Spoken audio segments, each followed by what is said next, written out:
We are the Gujarat Technological University. Since its inception over a decade ago, GTU has been empowering young and curating minds to realize their true potential. Over 4 lakh inspired students are enrolled with one of the premier academic universities in India.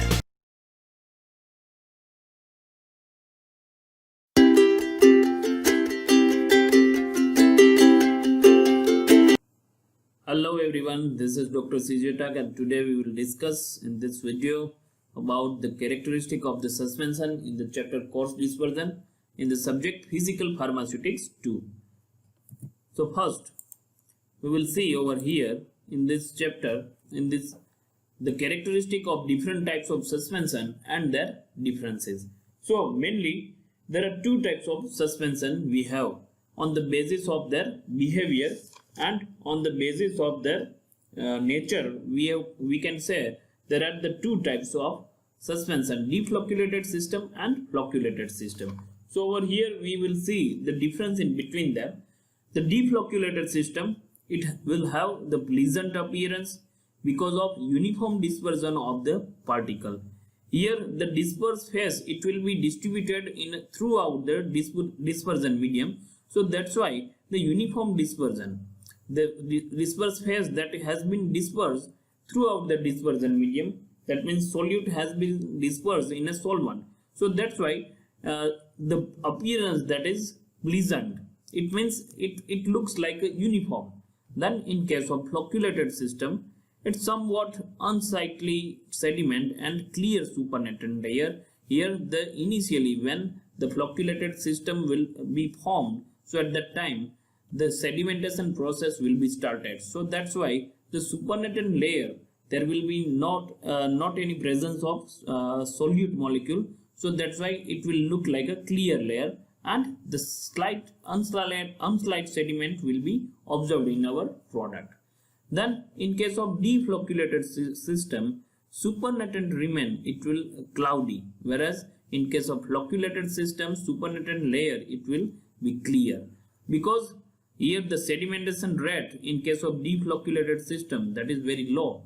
So that's why the supernatant layer, it will remain cloudy, whereas in case of flocculated system, rate of sedimentation, that is very much higher, so that the supernatant layer, it will remain clear. Then in case of deflocculated system, the particles, they will experience repulsive force in between, and whereas flocculated system, it will show the attractive force. Here the van der Waals forces, very less van der Waals attraction force that is present in between the flocculated system. Then in case of deflocculated system, particles, they will exist as a separate entities. They will act as a different separate entities, and whereas in case of flocculated system, here the loose aggregates will be formed. Particles will form one of the aggregation and they will remain in a clump. So that's why the flocks will be created in case of flocculated system, whereas in deflocculated system there is no such like flocks, and the particle, they will act as a separate entities and it will settle also as a separate entities. Then in case of deflocculated system, rate of sedimentation, that is slow, as the size of the particle, that is small, as the particle, they are acting as a separate entities. So due to that the particle size is low, and also we can say the size of the density of the particle, that is also low, and so due to that the rate of sedimentation, it will be slow in case of deflocculated system. Whereas in case of flocculated system, the rate of sedimentation, that is very high, as the flocks, that are the collection of the smaller particle. Small particles, they will come closer, and due to that the aggregation will be formed, so that overall the size of the particle, that will be higher. Due to that the density, that will also be increases, and due to that we can say the rate of sedimentation in case of flocculated system, that is very much higher as compared to the rate of sedimentation in deflocculated system. Then in case of deflocculated system, particles, they will settle independently and separately, Whereas in case of flocculated system, the particles they will settle as a flocks. Then in case of deflocculated system, the sediment is closely packed and form a hard cake. Here in case of deflocculated system, the system it act as a separate entities. So due to that, they will form a closed packing. And once the packing is closed, see, in case of closely packing, the voids in between the higher particle that will be filled by the smaller particle, and due to that we can say the closely packing will be achieved and the cake will be in a hard form. Whereas in case of flocculated system, the loosely packed and network and hard cake cannot form. Here the aggregation, or we can say the flocks, it is going to be sediment, so the loose packing will be there, and so that hard cake, that is not possible in case of flocculated system. Then in case of deflocculated system, the hard cake cannot be redispersed, as the hard cake that has been suppressed by the other sedimentation. So that's why the hard cake that is not easy, or we can say it cannot be redispersed. Whereas in case of flocculated system, the sediment is easy to redisperse. Now if we are considering the potential energy curves, then here deflocculated system, it represents the primary minimum in the deflocculated system, whereas in case of flocculated system, it represents the secondary minimum. Now in case of deflocculated system, bioavailability that is relatively higher, as the particles they are acting as a separate entities. Here the particle size that is very low and the surface area that is very high. So that's why we can say deflocculated system, the bioavailability that will be higher as compared to the flocculated system. Whereas in case of flocculated system, the bioavailability that is comparatively less. Here we are comparing to the deflocculated system. So these are some of the characteristic of the suspension, or we can say the difference in between the deflocculated system and flocculated system. See, this one is a potential energy curve. Here we can understand where is the region of deflocculated state and region of flocculated system. See, the graph has been plotted in between energy of interaction in versus the particle distance in between the particle.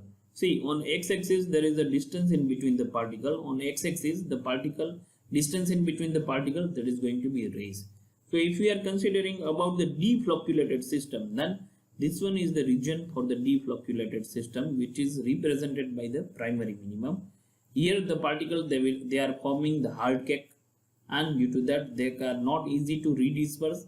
Whereas if we are considering about the flocculated system, then over here the flocculated system it shows, or it represents the secondary minimum. Here the loose aggregation that is formed, but we can say the particle, the distance in between the particle, that is very much higher, or we can say the distance in between the particle that is nearly 1000 to 2000 angstrom.